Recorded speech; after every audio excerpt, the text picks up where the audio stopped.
KBS 1라디오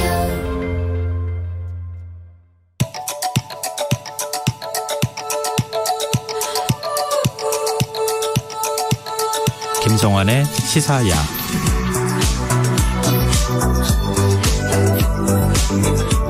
시사평론가 김성환입니다.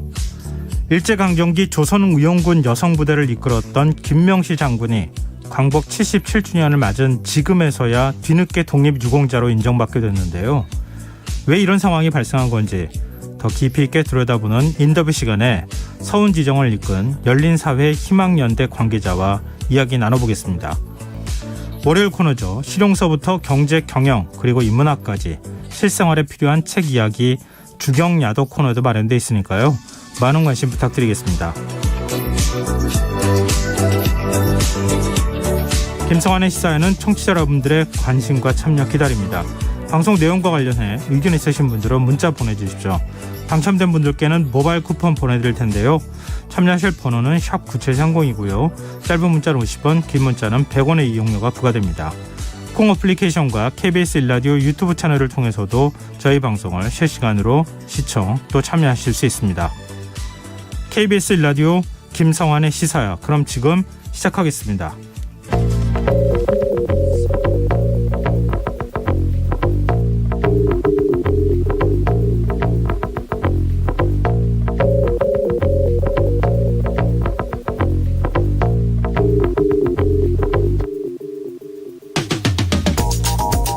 성평등과 페미니즘이 중요하다면 자기 돈으로 자기 시간 내서 하면 된다. 여성가족부의 성평등 문화 추진단 사업 버터나이프 크루가 중단된 것을 비판하는 목소리가 커지자 여당 원내대표가 내놓은 입장입니다. 권성동 원내대표는 버터나이프 크루 사업의 일환으로 한국 영화의 성평등 지수를 매긴 것을 문제 삼았는데요. 그는 여성 감독, 여성 작가, 여성 캐릭터가 많이 나오는 걸 성평등이라고 주장하는 것이 우습다면서 과도한 페미니즘은 남녀 갈등의 원인이라고 비판하기도 했습니다. 그러면서 왜 이념을 내세워 세금을 받아가려고 하느냐 목소리를 높였는데요. 청취자 여러분 어떻게 생각하십니까? 버터나이프 크루 사업은 2030 청년들이 직접 성평등 문화 확산에 기여하자는 취지로 시작됐습니다. 이 사업을 통해 경력단절 여성들을 위한 안내서가 제작되기도 했고 육아하는 아빠들을 위한 사업도 진행되는데요. 그런데 이런 사업을 이념이라고 얘기할 수 있는 걸까요? 물론 성평등 사업의 효과에 대해서는 여러 의견이 나올 수 있을 겁니다. 하지만 제대로 된 평가나 공론화 과정 없이 정치인의 비판 발언 하나로 정부 사업이 중단된 것을 어떻게 봐야 하는지 의문이 들기도 하는데요. 세계경제 포럼이 발표하는 성격차 지수에서 우리나라가 하위권을 차지하고 있는 상황, 어쩌면은 당연한 걸지도 모르겠습니다.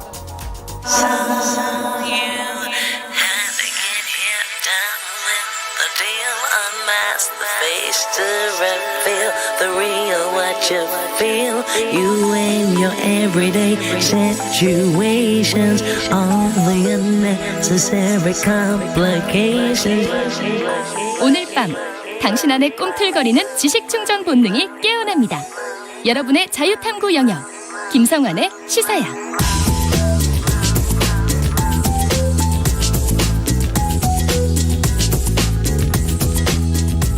오늘 놓쳤던 뉴스 꼼꼼히 정리해드리는 뉴스야 시간입니다. 김민하 시사평론가 나와 계십니다. 안녕하세요. 안녕하세요. 네, 광복절인 오늘 전국적으로 일단은 지금 현재까지 시간으로 보면 소강 상태라고 볼 수 있을 것 같은데요. 밤사이 비가 또 많이 내릴 거라고 하네요.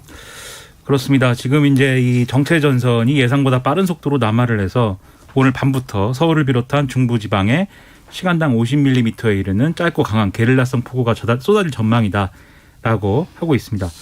기상청이 밝힌 내용을 보면은 이 중부지방부터 비가 시작돼서 밤에는 전북, 경북 북부 그리고 내일 새벽에는 그 밖에 남부지방, 제주도 이렇게 쭉 확대가 된다라고 지금 얘기를 하고 있는데요. 네. 이게 남북으로 폭이 좁고 동서로 길게 형성된 비구름대 영향으로 돌풍과 함께 천둥, 번개를 동반한 시간당 50mm 이상의 매우 강한 비가 내리는 곳이 있겠다 이렇게 예보를 하고 있는 겁니다.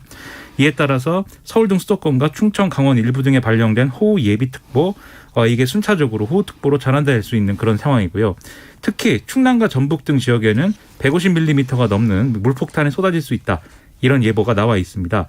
또 남해안과 제주의 경우에도 17일 오후까지 비가 이어질 전망인데요. 이번 비는 17일 날이면 그치겠지만 금요일인 19일부터 토요일인 20일까지 또다시 정체전선이 형성되고 발달하면서 전국적으로 비가 한 차례 더 내릴 예상이다라고 하니까 대비를 잘 하셔야겠습니다. 네, 뭐 지금 아직 복구 작업도 끝나지 않았는데 또다시 비 예보가 이어지면서 이재민의 시름이 좀 더 깊어질 것 같아요.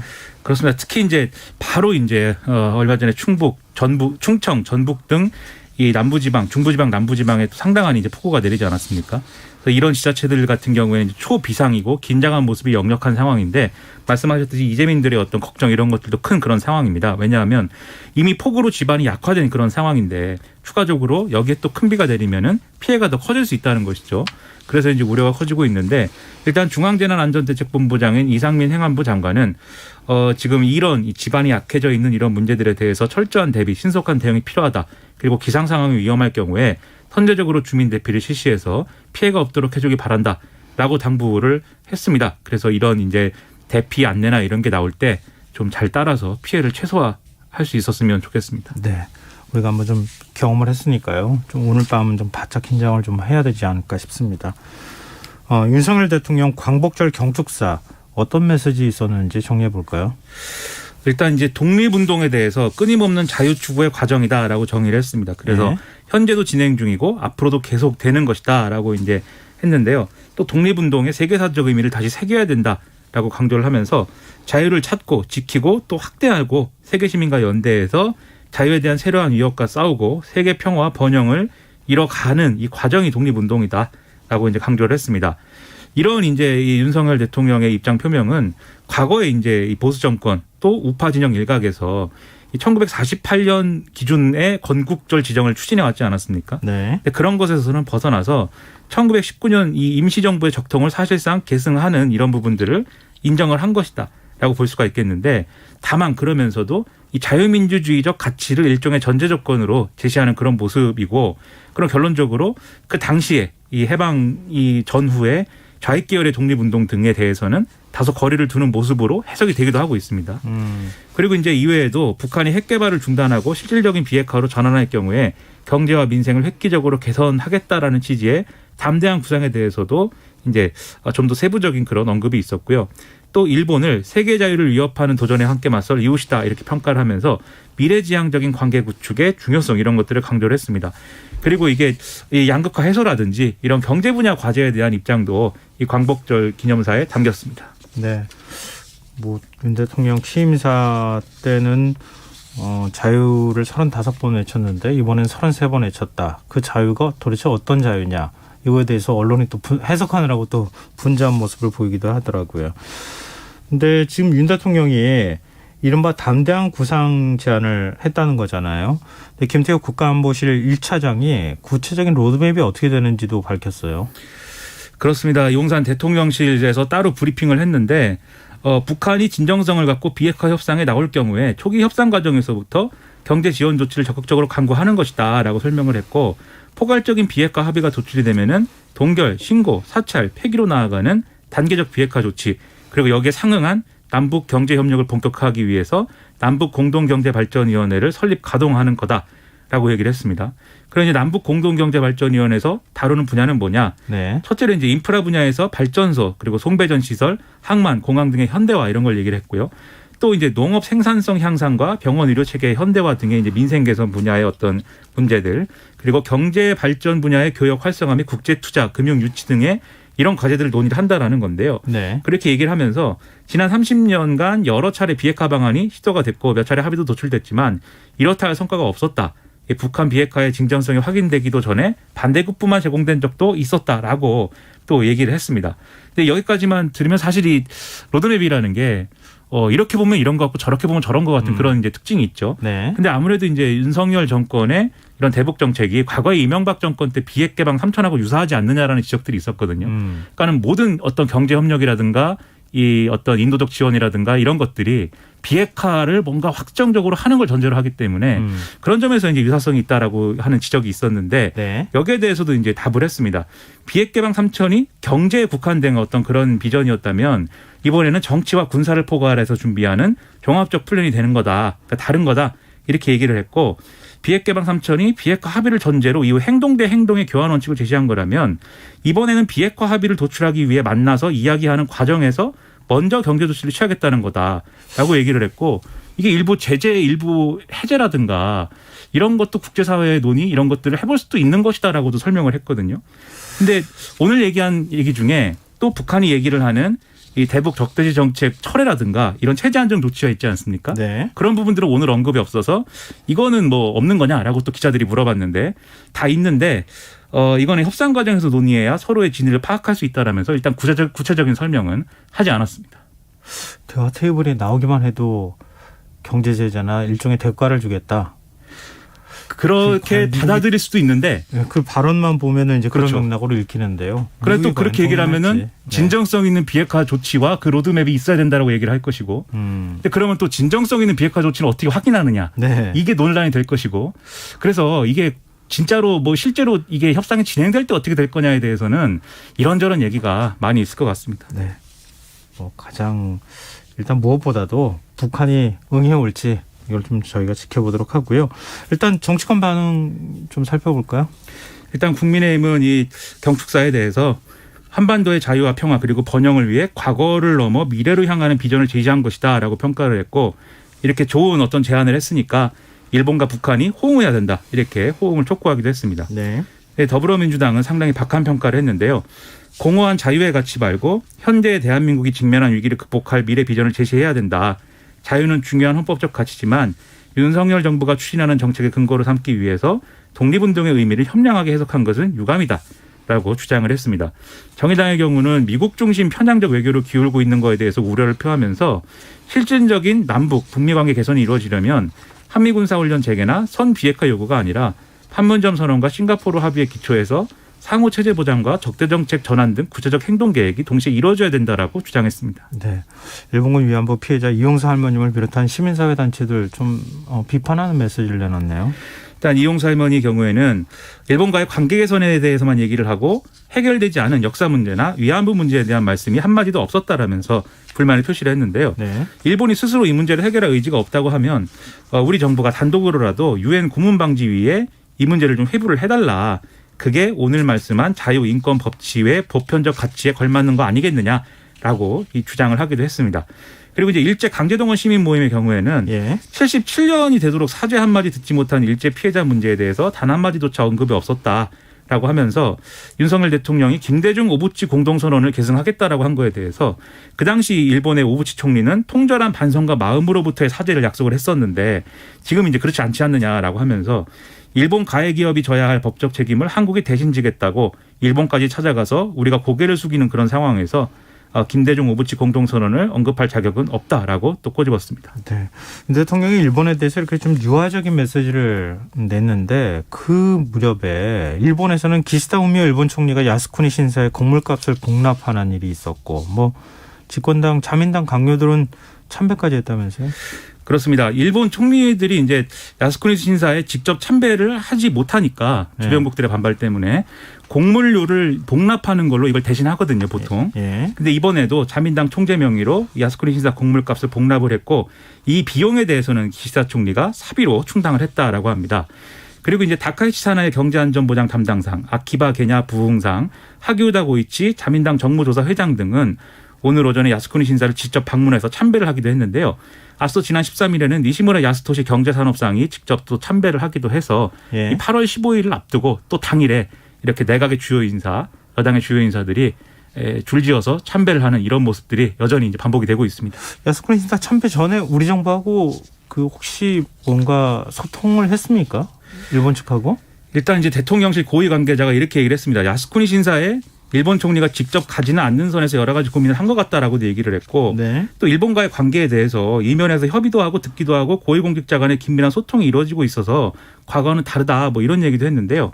그런데 앞서도 말씀드렸다시피 일본 총리가 직접 야스쿠니 신사에 참배를 보통은 안 합니다. 예. 그 역대 총리 자격으로 공식적으로 한 번이라도 참배한 사람이 나카소네 야스히로, 하시모토 류타로, 고이즈미 주니치로, 아베 신조 전 총리 정도거든요. 현직으로 참배한 사람이. 네. 그러니까 이게 일본의 태도가 뭐 뭔가 변화했다라고 볼 수 있는 그런 신호는 지금은 이제 아니라고 볼 수가 있겠고 예. 우리 외교부도 여기에 대해서는 비판을 했습니다. 일본의 과거 침략 전쟁을 미화하고 전쟁 범죄자를 합사한 야스쿠니 신사에 대해서 일본 정부와 의회의 책임 있는 지도자들이 또다시 공물료를 복납하거나 참배를 되풀이한 데 대해서 깊은 실망과 유감을 표한다. 이렇게 얘기를 했는데 예. 뒤로는 어떤 그러면 우리에게 신호를 준 것인지는 상당히 좀 의문이 큽니다. 네. 이틀이 지나면 윤석열 대통령 취임 100일을 맞게 되는데요. 정치권 안팎에서 인적 쇄신 요구가 있지 않습니까? 근데 그 폭이 크지 않을 것이다 이런 관측이 나오네요. 그렇습니다. 한 지난주 중반 정도에는 큰 폭의 인사 쇄신이 있을 수 있다라고 보수 신문들이 많이 보도를 했는데 네. 주말 정도가 되니까는 큰 폭은 아닐 수도 있다 이렇게 보도가 됐고 오늘 네. 신문들 보면은 아닌 것 같다 이렇게 보도가 많이 되고 있는데 여권 핵심 관계자 발에 이제 보도된 언론에 보도된 이제 말은 이렇습니다. 인적 쇄신 폭이 크지 않을 것이다. 대통령실 슬림화를 위해서 사람을 이미 너무 적게 뽑아둔 상태인데 그렇기 때문에 사람을 더 뽑고 기능을 보강해서 일할 수 있는 환경을 만들어주는 차원의 개편이 진행될 수 있다. 이런 얘기가 나온다는 거고요. 그런 차원에서 김은혜 전 의원을 추가 발탁하자 이 얘기를 하고 있다는데 지금 이제 집권 초에 대통령실의 홍보 기능이 취약하다 이런 네. 평가가 있기 때문에 네. 이 부분을 보완하자라는 취지라고 하고요. 그다음에 신임 홍보석으로 그러면 하는 거냐, 즉 지금 홍보석은 내려가는 거냐 이 부분에 대해서 그렇다기보다는 홍보특보로 임명하거나 뭐 별도의 직책을 줄 수 있다라고 하는 얘기가 나오고 있다고 합니다. 그 외에도 이제 김대기 비서실장의 경우에도 교체될 수 있다라고 했었는데 유임 가능성이 크다. 나머지 수석들도 거의 이제 유임의 무게다 이렇게 보도가 나오고 있는데요. 일단 현안이 산적한 상황에서 적임자도 찾지 못한 상황에서 섣불리 이제 인적 쇄신에 나서기는 어렵다라는 얘기가 안팎에서 나오고 있다는 겁니다. 네. 취임 100일 어떤 발표가 나오는지 좀 지켜보고요. KBS가 윤석열 대통령 취임 100일 앞두고 국정 운영에 대한 여론조사 결과를 발표했어요. 그렇습니다. 예, 국정 운영 평가 및 국정 운영 기대감에 대해서 그리고 집중호우 및 코로나19 방역 등 현안 대응에 대해서 설문조사를 통해 물어봤는데요. 예. 일단 윤석열 대통령의 국정 운영에 대한 평가는 못하고 있다라는 부정적인 응답이 응답자의 과반인 67%로 나타났습니다. 잘하고 있다라는 응답은 28%에 그친 그런 상황인데 전국적으로 부정평가가 긍정평가보다 높았고요. 특히 여당 주요 지지층에 있는 대구, 경북, 부산, 울산, 경남 지역에서도 부정평가 비율이 긍정평가보다 20%포인트 이상 높게 나타났다라는 겁니다. 그럼 이런 이제 낮은 국정 운영 지지율 책임은 누구에게 있느냐라는 질문에 대해서는 네. 응답자의 46.2%가 대통령에게 책임이 있다라고 답을 했고요. 응답자의 19.7%가 윤핵관 등의 핵심 측근에 있다라고 얘기를 했고 야당의 책임이 있다라는 응답은 10.2%, 이준석 대표에게 책임이 있다는 응답은 7.9%였습니다. 그리고 이제 집중호우에 대해서 윤석열 대통령이 자택에서 이제 지휘를 한 것이 적절하냐라는 이 질문에 대해서는 네. 응답자의 65%가 현장에서 직접 지휘했어야 됐다라고 답을 했고 문제가 안 된다라는 응답은 32.6%였습니다. 그리고 코로나19 방역 대응에 대해서는 38.1%가 잘하고 있다. 58.2%가 못하고 있다라고 답을 했고요.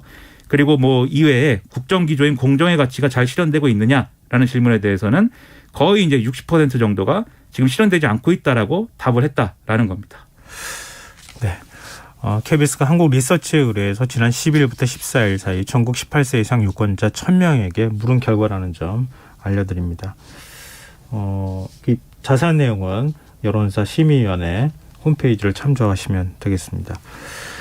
지금 여러분께서는 KBS 라디오 김성환의 시사야와 함께하고 계십니다. 계속해서 뉴스야 이어가겠습니다. 지난 주말 기자회견에 나섰던 국민의힘 이준석 대표 언론 인터뷰까지 제기하면서 여론전에 나서는 분위기예요. 오늘 이제 CBS 라디오 김현정의 뉴스쇼에 직접 출연을 했습니다. 여러 가지 얘기를 했는데요. 언론에 관심이 된 메시지는 일단 이른바 윤핵관들이 왜 이준석 대표에게 이렇게까지 하느냐에 대해서 윤핵관들로 분류되는 인사들의 지역구가 지금 이제 우세 지역이기 때문에 공천에만 관심을 두고 민심에 귀를 기울이지 않는 것이다라는 취지의 얘기를 했습니다. 그리고 윤석열 정권의 성적을 묻는 질문에 대해서는 100점 만점으로 따지면 25점이다. 그게 이제 이른바 일부 여론조사의 결과 아니냐 이렇게 얘기를 했고요. 예. 25라는 숫자보다 더 마음이 아픈 거는 호남에서의 뭐 저조한 어떤 이 지지율 그리고 젊은 세대 30, 40대에서의 또 저조한 지지율 등이다.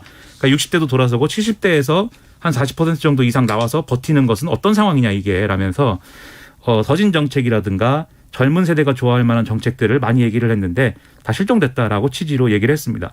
그리고 그 본인이 직접 언급한 윤석열 대통령과 그다음에 윤 핵관들이 이준석 대표를 안 좋게 얘기를 한다.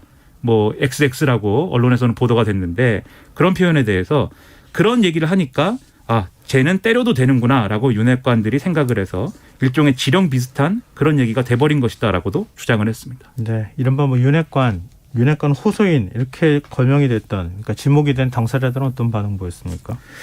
일단 이 당사자들은 거의 지금 이제 반응을 피하고 있는 그런 상황인데 예. 직접 거명된 예를 들면 이철규 의원의 경우에는 좀 반발을 하고 있는 그런 상황입니다.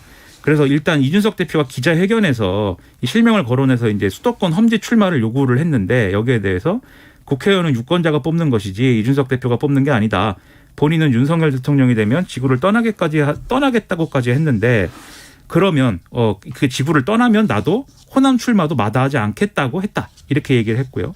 그리고 직접 거론된 당사자들은 아니지만 홍준표 대구시장의 경우에는 SNS에 더 이상 이준석 신드롬은 없다. 아직도 1년 전 상황으로 착각하고 막말을 쏟아내면서 때려 못 쓰는 모습은 보기에 참 딱하다라면서 비판을 했고 나경원 전 의원도 MBC 라디오 출연해서 이 기자회견 자체가 내부 총질에 해당하느냐라는 물음에 대해서 실질적으로 그렇다라면서 정산납 의혹 등에 대해서 답을 하는 것이 먼저이다라는 취지의 그런 주장을 했습니다. 네, 앞으로도 뭐 국민의힘 혼란은 좀 계속되지 않을까 싶네요. 자, 이제 민주당 얘기도 해볼까요?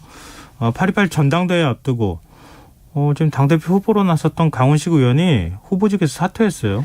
오늘 낮에 이제 국회에서 긴급 기자회견을 열었고요. 당대표를 향한 도전을 멈춘다 이렇게 얘기를 했습니다. 그런데 그러면 이제 박영준 후보하고 이 단일화를 하는 거냐 당연히 여기에 이제 관심이 쏠리게 되겠죠. 그런데 예. 두 분 중 누가 당대표가 되더라도 가슴 뛰는 민주당을 만들 수 있게 가장 낮은 곳에서 헌신적으로 돕겠다라고 얘기를 했고요. 반명 단일화만으로는 민주당을 이끌 수 없다라고 얘기를 해서 이 취지가 박영진 후보와의 단일화는 아니다라는 점을 명확하게 얘기를 했습니다. 글쎄 이게 누구한테 유리하게 작용할 거냐 이것도 뭐 분석하느라고 언론이 좀 분주하던데요. 일단 지난 주말 발표된 1차 여론조사 결과는 어땠습니까? 1차 국민 여론조사 결과가 이제 발표가 됐는데 그게 이제 이재명 후보가 79.69%, 박영진 후보 16.96%, 강훈식 후보 3.35%가 나왔다라는 민주당의 발표였습니다. 그런데 이런 이제 국민 여론조사는 1차로 진행을 한 것이고 오는 26일, 27일에 2차 여론조사가 진행이 되고요. 그리고 이 결과는 당장 누적 득표율에 반영되지는 않았고 2차 여론조사 결과와 합산이 돼서 8.28 전당대회 최종 결과에 이제 반영이 되는 것이니까 앞으로 이런 상황들이 2차 여론조사에 어떤 영향을 미치느냐까지도 지켜봐야 될 것 같습니다. 네, 좀 정의당 얘기도 좀 해볼까요? 정의당 이 비례대표 국회의원 5명에 대한 총사퇴를 권고하는 당원 총투표를 실시하기로 했어요. 그렇습니다. 이 지방선거 참패 이후에 당내 일각에서 비례대표 의원들이 총사퇴를 하도록 하자, 권고하자 이런 이제 안을 발의를 한 겁니다.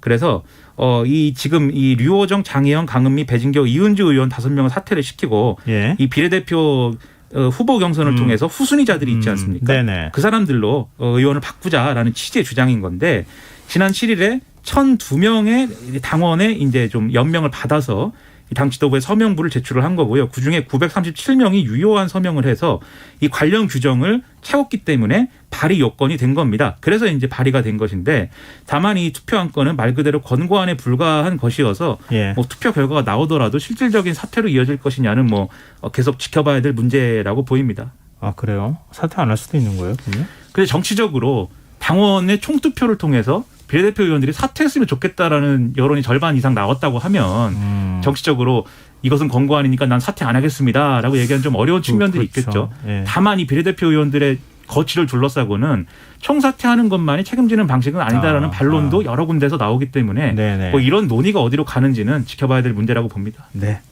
오늘 뉴스 여기까지 하겠습니다. 지금까지 김민하 시사평론가였습니다. 고맙습니다. 고맙습니다.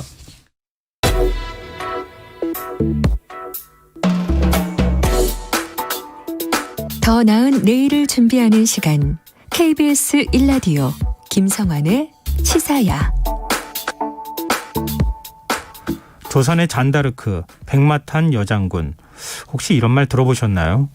일제강점기 항일 무장투쟁에 앞장섰던 김명시 장군 얘긴데요. 지난 12일 김 장군이 42세 나이로 의문사한 지 73년 만에 독립유공자로 인정받았습니다. 첫 서운 신청을 한 지는 3년 7개월 만인데요. 김명시 장군은 어떤 분이고 서운은 왜 이렇게 오래 걸렸는지 그 과정에 직접 참여한 열린사회희망연대 이춘 운영위원 연결해서 얘기 나눠보도록 하겠습니다. 운영위원님 안녕하십니까? 네, 안녕하세요. 네, 일단 김명시 장군이 어떤 분인지 간략히 소개를 좀 해주십시오. 네, 여성 독립운동가에 대해서도 많이 알려지지 않았지만 그 백마탄 여장군이라는 칭호를 받은 여성 독립운동가는 유일할 거라고 생각합니다. 마산 출신 운동가로서 그 1907년도에 태어나셔갖고요. 예. 어머님께서는 어시장 생선장수였어요. 그래서 어머님도 그 3.1운동에 참여해서 고초를 겪었었고 김명시 여장군도 12살 나이에 그 3.1운동 만세운동에 참가하셨어요. 네. 그리고 1925년도 그 18세에 그 모스크바 동방 노력자 대학에 유학하게 되셨고 돌아오셔서 돌아온 게 아니라 1927년도에 이제 상하이에 파견돼 갔고요. 동방 피아방 민족 반대자 동맹이라고 필리핀, 베트남 그리고 그 식민지였던 그런 출신들 외국인들과 같이 일제 항거했습니다.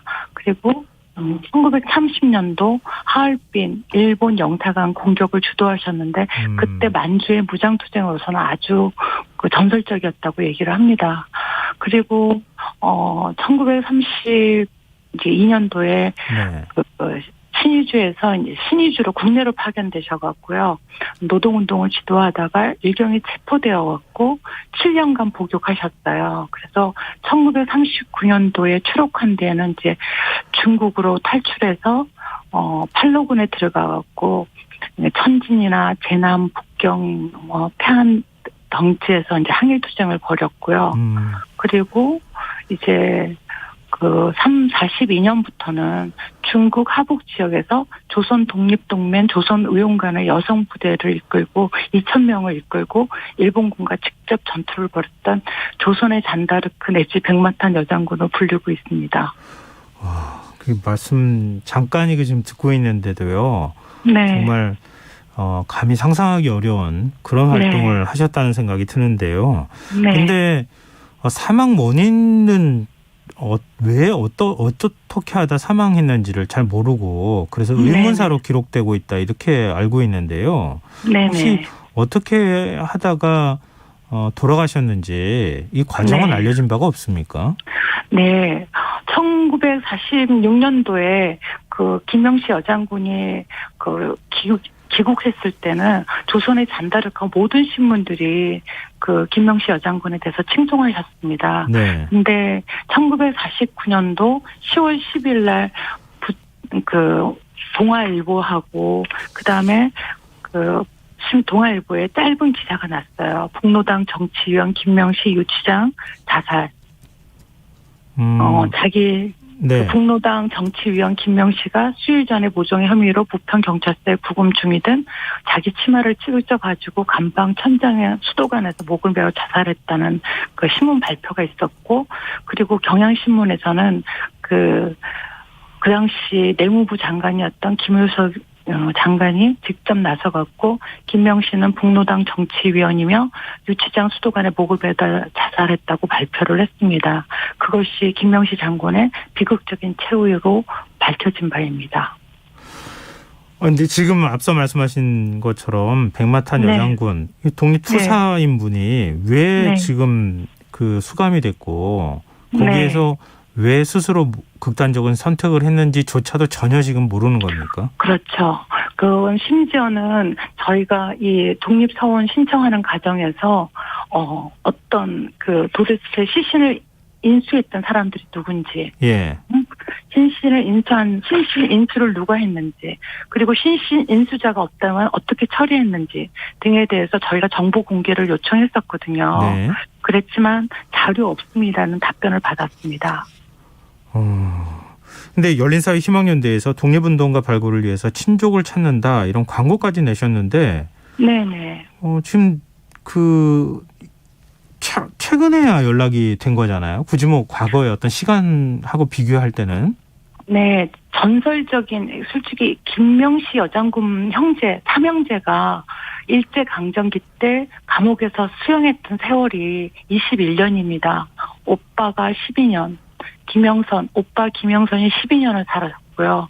그 다음에 남동생 김영윤이 5년을 살았고요. 그리고 김명시 여장군이 7년을 살았습니다. 그때 그 동아일보 신문 기사에 오빠는 서대문 형무소, 그 여동생 김명시는 신의주 교도소, 그 다음에 남동생은 부산구치소 이럴 정도로 했었기 때문에 전설적인 인물이었습니다. 예. 하지만 그 뒤로는 묻혔어요. 잊혀지고 감춰지고 그랬습니다. 그랬는데도 이제 저희가 이 열린사회 희망연대에서 이걸 좀 찾아보기 위해서 하겠지만 사회주의자라는 것들 때문에 저희들도 쉽지가 않았습니다. 그런데 2015년부터 암살이라든지 밀정이라든지 영화가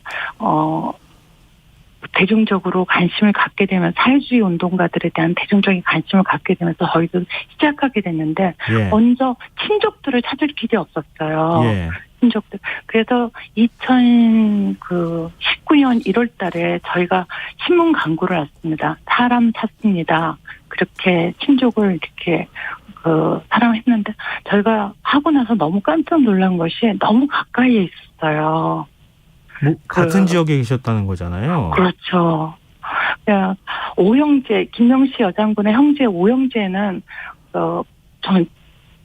김형선 오빠는 결혼을 하지 않았었고요. 그리고 남동생 같은 경우는 이남 일녀를 뒀다고 하는데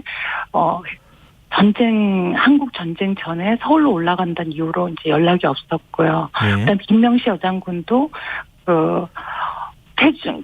감옥에서 아이를 갖다가 그 일제 고문에 의해서 사살했다는 그런 신문 기록이 있거든요.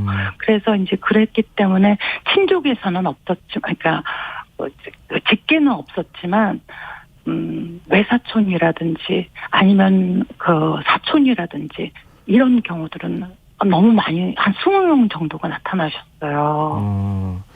그러니까 일종의 이제 우리 사회적인 분위기 때문에 그렇죠. 뭐 속칭 빨갱이 뭐 이렇게 낙인이 찍힐까봐 두려워서 그 동안에 나타나지 않았다 뭐 이런 건가요? 네, 그러니까 종족화 되시는 분들이 증언하시기를 갖다가 여고 때도 학교에서 집으로 돌아오면 집에 경찰들이 상주했다고 하거든요. 그리고 친척들이 이제 연좌제로 인해서 취직도 되지 않고 이러다 보니까 입을 다물 수밖에 없는 거죠. 근데 지금 김 장군이 얘기하면 김명시 여장군의 그 기사들, 일제 때 독립운동의 공적은 뚜렷하나 사망 경위 및 강복 후 행적이 불분명하다는 이유로 저희가 포상에서 제외됐습니다. 2019년도에 저희가 1월 9일 날 처음으로 냈었거든요. 포상 신청. 그런데 냈을 때 저희한테 이제 7개월 만에 돌아온 답은 딱 그거였어요. 그러니까 사망 경위 및 강복 후 행적 불분명이라는 거. 그래서 저희들은 이제 마지막 신문 기사가 복로당 정치위원이라는 것들 때문에 그런 거 아닐까라고 생각해서 저희가 거기에 대해서 조사를 했었죠. 추가 소명 자료를 다시 조사를 해서 저희가 내기를 복로당 정치위원이라고 하는 그 직책도 없었고요. 그리고 또 복로당 중앙위원과 감찰위원회 명단에 1차, 2차에도 김명시 여장군의 이름은 없었습니다. 그래서 이제 그것이 아니었고, 그 다음에 2018년도에 그 국가보훈처의 그 독립유고자 선정 기준에 의하면 사회주의자일지라도 북한 정권 수립에 기여한 바가 없다면 독립유공자를 인정한다는 그런 것이 있었거든요. 그래서 이제 저희가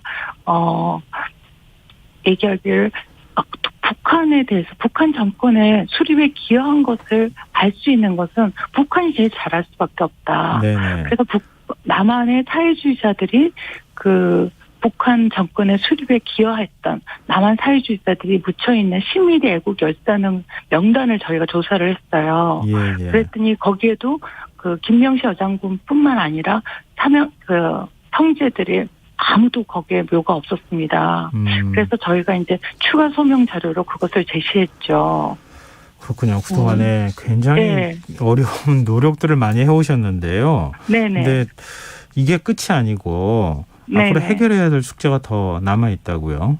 네네. 해결돼야 될 숙제들은 이제 저희가 추가 소명 자료를 내서 했음에도 불구하고 저희가 국가보훈처에서 이제 또다시 반려됐어요. 예. 그래서 저희가 이제 항의하기를 도대체 언제 할 수 있냐고, 언제 그 독립유공자로 추서될 수 있냐고 그러면서 격렬하게 항의하면서 이제 국가보훈처 직원들이 마산에 내려오시고 그리고 그 친족들과 면담을 하게 됐습니다.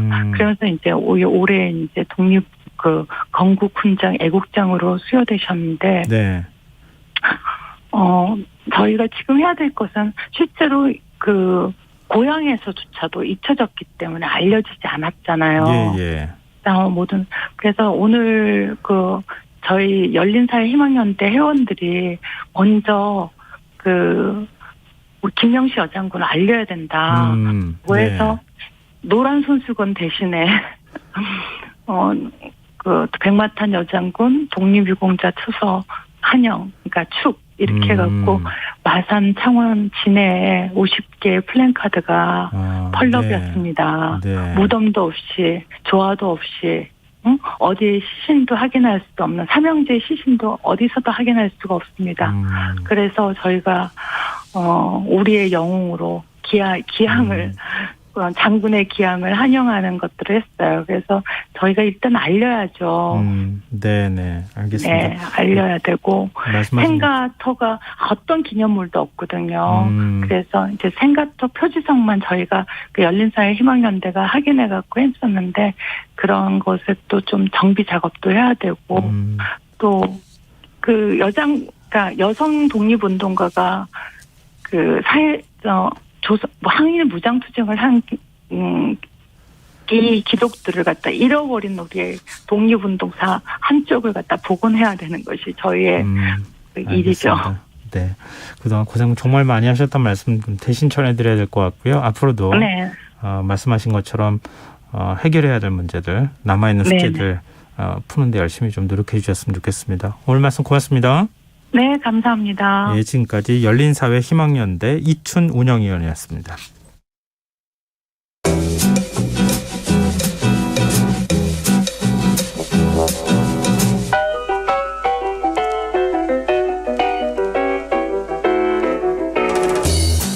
앞서 인터뷰 코너에서도 독립운동가 서훈 이야기 해봤는데요. 일제강점기에 조국 독립을 위해 모든 것을 바쳤을 독립운동가들에게도 좀 더 누리고 싶었을 일상이 있지 않았을까요? 실용서부터 경제, 경영, 인문학까지 실생활에 도움이 되는 책 이야기 나누는 시간입니다. 듣고만 있어도 똑똑해지는 지식충전소 주경야독. 오늘도 성신여자대학교 겸임교수이자 북튜버인 이시안 작가 함께하겠습니다. 안녕하세요. 네, 안녕하세요. 오늘 광복절 맞아서 좀 더 특별한 책을 소개해 주신다고요? 네, 보통 이제 광복절에 소개해라 그러면 김구 선생님의 백범일지 같은 책들을 많이 소개하잖아요. 예. 저는 이런 책들과는 약간 결이 다른 책을 소개해 드립니다. 근데 이게 일기는 일기예요. 일기는 일기인데 네, 백범일기는 백범일지는 아니고 일기는 일기입니다. 그럼 어떤 분들의 일기예요? 이 책 제목이요, 제시의 일기예요. 외국 사람 같은데요? 네, 약간 가수 제시 일기 같기도 하고요. 정확하게는 제시 부모님의 육아일기입니다. 제시 부모님의 육아일기. 네. 근데 지금 광복절하고 연결하는 거 보니까 제시 부모님은 당연히 한국인일 테고요. 네네. 그리고 부모님은 독립투사고. 네. 맞습니다. 거기까지 추측을. 역시. 네. 말씀하시죠. 제시 부모님의 직업이 독립운동가고요. 제시도 당연히 한국인이고요. 이 제시란 이름 자체가 원래 제자 돌림인데 외국에서 태어났거든요. 그리고 이제 외국에서 망명생활을 하다 보니까 어차피 외국에서 살아갈 친구다 해가지고 이름을 이제 외국에서 통할 수 있게 제시. 그다음 둘째도 있는데 제니 이렇게 지었어요. 네네. 이 제시 일기는 양우조, 최선화 두 독립운동가 부부가 1938년서부터 1946년까지 기록한 육아일기입니다. 굉장히 오래됐네요. 네. 예전 그 독립운동 시기니까요. 예. 양우조 선생님은 미국 유학을 가서 방직공학을 전공한 지식인이에요. 예. 그러니까 조선인들에게 똑바로 된 옷을 입히고 싶다라고 해서 방직을 전공을 하셨고요. 네. 그런데 1930년대 상하이로 망명해서 독립운동에 참여를 합니다. 그리고 최선화 선생님은 이화여전 영문과 출신의 신여성이었는데요. 결혼을 약속했거든요. 양우조 선생님이랑. 네. 나중에 임시정부까지 찾아가서 결혼식을 올리게 돼요. 그러니까 임시정부 내에 지식인 커플이었어요. 원래 김구 선생님이 주례 같은 걸 잘 안 하시는데 네. 이런 사연, 그러니까 그 여성분이 그 당시에 상하이까지 찾아오신 거거든요. 이런 예. 사연을 보고 두 부부의 주례를 써주기도 했습니다. 이들 부부가 1938년 7월에 맏딸인 제시를 얻고 네. 그 후부터 기록한 육아일기가 바로 이 제시의 일기고요. 예. 나중에 이 기록을 모아서 책으로 낸 것은 제시의 딸인 김현주 님이었어요. 그러니까 정확히 보자면 할아버지 할머니가 엄마를 기른 기록을 정리한 거죠.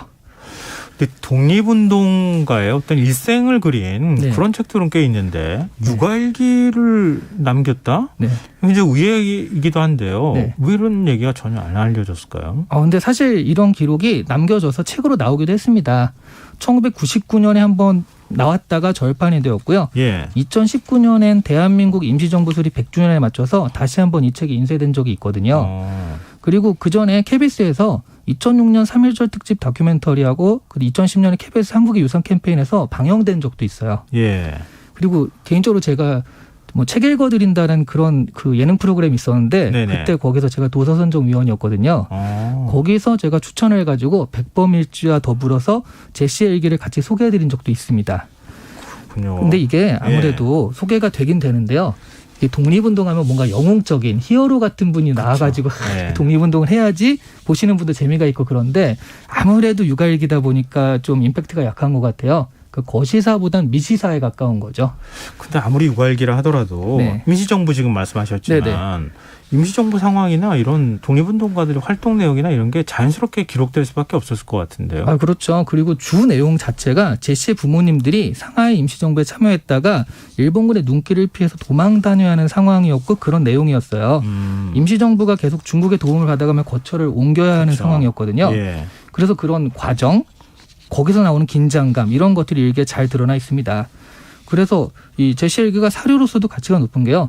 임시정부가 중일전쟁 시기에 일본의 공습을 피해서 충칭으로 이동하기까지 과정에 잘 나타나 있어요. 예. 전쟁 중이고 임시정부가 워낙 어렵게 도망을 다니다 보니까 예. 그 당시에 기록이나 사료가 거의 없대요. 그래서 이 기록이 당시의 사정이 굉장히 잘 드러난 그런 기록으로 사료로서 인정을 받고 있기도 합니다. 그러니까 막 살림을 다 싸가지고 네. 열차나 막 배로 계속 이렇게 그 날아가면서 밥을 해 먹으면서 이렇게 계속 도망이라고도 해야 될 것 그렇죠. 같고 네. 그렇게 하는 과정에서도 또 독립운동하는 거 네. 눈물 없이는 못 본다. 뭐 그렇죠. 이런 얘기를 제가 들은 기억이 있는데요. 이 일기에서 가장 인상 깊은 에피소드 어떤 게 있을까요?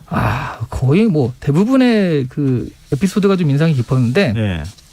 사실 아이를 낳아서 키우는 과정은 지금이나 그때나 비슷할 수밖에 없잖아요. 네, 그렇죠. 그래서 아이를 보면서 희망도 가지고 걱정도 하고 막 그런 모습들은 똑같은데 이게 비극인 게 환경은 그런 아이에 대한 태도나 감정은 그 지금이나 똑같은데 환경은 전쟁이라는 거죠. 네. 이 일기에서 가장 많이 나온 단어가 공습이에요.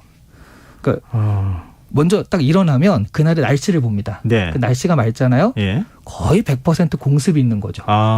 비행기가 뜨니까. 네. 예. 그래서 일본 전투기가 민간인이든 뭐든 가리지 않고 무차별적으로 폭탄을 떨어뜨리는 거예요. 그러면 공습 경보가 울리면 사람들은 숲이나 들판, 동굴, 묘지 같은 곳으로 피난을 갔다가 돌아오곤 하는 거죠. 예. 기차를 타고 가다가도 이제 비행기가 나타나면 기차가 예. 쓰고요. 다 그냥 기차에 있다가 폭탄을 맞으면 다 죽잖아요. 그렇죠. 그러니까 기차가 쓰면은 그 숲으로 막 도망을 가요. 그렇다고 이게 나무 밑이라고 안심할 수도 없는 게 네. 가끔은 저공 비행을 하면서 기관총을 난사해가지고 민간인들을 죽이는 경우도 있다고 해요. 근데 이게 뭐 재밌는 상황이라고 할 수는 없지만 공습이 있으면 당연히 생사를 오가는 극한의 상황이잖아요. 거기서 제시는 천진난만하게 노는 겁니다. 폭탄 하나가 잘못 떨어지면 그대로 즉사하는 순간에서도 옆에서 천진하게 웃으면서 누워있고 뭐 이런 모습들이 보이면서 이게 굉장히 비극적인 이미지더라고요. 그래서 이 일기에서 이런 모습들이 굉장히 많이 나옵니다. 그렇군요. 아이는 전혀 모르니까. 그러니까요. 그렇죠. 네. 근데 그 아이를 데리고 그걸 피해 다니는 그 독립운동가 부부의 마음은 얼마나 정말 참담했을까, 힘들었을까. 그러니까요. 그런 생각이 드는데요. 이 책은 확실히 거시사하고는 또 다른 차원의 어떤 독립운동사의 기록이다 이렇게 봐야 되겠군요. 네, 저는 이 일기가 그러니까 독립운동가들도 역시 한 사람의 인간이었다라는 것을 잘 보여주는 기록이 아닐까 했어요. 네. 얼핏 독립운동가 하면 뭔가 우리와는 다른 사람, 사명감에 불타서 용기 있게 희생을 하는 날 때부터 영웅인 사람, 뭐 이렇게 생각하기 쉬운데요. 이 일기를 통해 엿본 그분들도 역시 똑같은 사람이었다는 거죠. 그래서 거시사에서 드러나지 않은 인간적인 면모들을 이 일기를 통해 접할 수가 있었는데 진정한 용기는요. 두려움을 느끼지 않는 것이 아니라 두려운데도 행하는 것이라고 하잖아요. 그러니까 독립운동가들은 나면서부터 영웅이 아닌 살면서 영웅이 되신 분들이라는 게 사실은 이 일기를 통해서 좀 저는 많이 느껴졌어요. 영웅은 따로 있는 게 아니다. 그렇죠. 만들어지는 거다. 그리고 오늘날 우리가 누리는 현재가 이런 분들의 헌신과 희생으로 이루어졌다는 것. 뭐 이런 것들이 우리와 하등 다를 바 없는 분들이 또 이런 일들을 통해서 지금의 현재를 만들어 놓았다 이런 생각들을 하면서 보게 되기 때문에 오히려 이렇게 평범한 사람들이 독립운동을 했던 것이 더 대단한 일이 아니었나 이런 생각을 좀 하게 됐습니다. 그렇군요. 괜히 말씀드리니까 뭔가 뭉클한 느낌도 들고 네. 그러는데요. 네. 이게 거의 한 90년 정도 된 일이잖아요. 네. 그때를 살아갔던 분들은 어떤 생각을 하고 있었을까? 네. 부모로서의 심정은 어땠을까? 그렇죠. 네. 항상 싸움의 이미지만 우리가 생각했는데 네. 그건 아니었다 이런 말씀인데요. 네. 근데 아무래도 육아일기다 보니까 개인적인 차원에서도 많은 깨달음을 좀 줄 것 같은데요. 네. 일단 세상 무엇보다 귀한 아이에게 이 좋은 것만 보여주고 싶고 맛난 것만 먹게 하고 싶은 게 부모 마음이잖아요. 전쟁통에서 그런데 이렇게 해줄 수 있는 게 없잖아요. 근데 거기에 어떻게 아이한테 뭘 먹입니까? 진짜요? 근데 이제 또 그 아이 하나를 키우기 위해서 온 마을이 합심한다고 네. 독립운동가 그분들도 뭐 아이니까 뭘 잘해주고 먹여주고 용돈도 주고 이러면서 그렇게 돌봐주셨어요, 네, 같이. 네. 그런 우리가 아는 그 유명하신 분들도 아이한테는 똑같이 그냥 좋은 어른으로서 이렇게 하시는 모습들이 등장을 하기도 하거든요. 근데 엄마 아빠의 뭐 이런 심정과 별개로 이런 시기에도 아이는 꾸준히 자라잖아요. 어떻게 생각하면 지금의 우리들은 굉장히 편안하게 살면서도 많이 투정을 하는데 지금의 우리가 보기엔 좀 부끄럽지 않나 이런 분들의 그런 모습도 있었는데 하는 생각도 좀 했어요. 아니 저도 지금 아이를 기르는 부모로서 어떻게 살아가야 할지 갑자기 그런 생각이 드는데요. 네. 독립투사들의 삶이 어떠했는지 우리는 그들의 영웅적인 기록만을 가지고 네. 독립투사를 자꾸 보려고 하는데 그들도 한 인간이었고 고뇌하고 방황하고 갈등했던 한 사람이었다는 생각을 하니까 네. 오히려 더 독립투사의 삶이 좀 달리 보이는데요. 네, 그래서 제시의 얘기가 좀 의미가 있는 책이 아닌가 싶습니다. 그러면 우리가 그 자녀를 둔 분이 아이를 어떻게 그러면 길렀으면 좋을까요? 독립투사처럼 기를 수도 없을 것 같고. 지금 순간순간이 굉장히 소중하다라고 생각하고 지금 할 수 있는 최선을 다해주는 게 좋지 않을까 하는 생각이 들어요. 지금 할 수 있는 걸 네. 최선을 다해서 네. 아이들을 돌보는데 해라. 네. 참 근데 이건 번외 얘기일 수도 있을 것 같은데 책을 어떻게 고르셨어요? 이런 책을? 이 책이요? 네. 이 책은 사실 제가 예전부터 좀 알고 있긴 했는데 네. 마침 오늘 사실 광복절이라는 걸 깜빡하고 책을 준비하다가 네. 잠깐 광복절이잖아 하고 이거 책을 보내려고 보니까 그래서 빠르게 예전에 알고 있던 책을 또 준비를 했습니다. 원래부터 알고 있던 책이긴 했어요. 그렇군요. 근데 저도 한번 읽어봐야 되겠다는 생각이 드는데요. 이 사실 우리가 너무 역사를 교과서 위주로만 배우고 있는 건 아닐까 네. 이런 생각이 드네요. 그 옆으로 연결되는 역사들에 대해서도 좀 더 관심을 많이 가져야 되겠다는 생각을 다시 한번 하게 됐습니다. 네, 오늘 주경야도 여기까지 하겠습니다. 지금까지 북튜버 이시안 작가와 함께했습니다. 오늘 말씀 고맙습니다. 네, 감사합니다. KBS 라디오 김성환의 시사. 오늘은 집중호우 관련 뉴스특보 관계로 평소보다 좀 일찍 마무리하겠습니다. KBS 1TV와 동시에 방송되는 기상특보 들으시면서 비로 인한 피해가 없도록 각별히 주의하시길 부탁드리겠습니다. 모바일 쿠폰 당첨자는 홈페이지 공지사항에서 확인하실 수 있습니다. 전 내일 다시 찾아뵙겠습니다. 편안한 밤 되시고요. 지금까지 시사평론가 김성환이었습니다. 고맙습니다.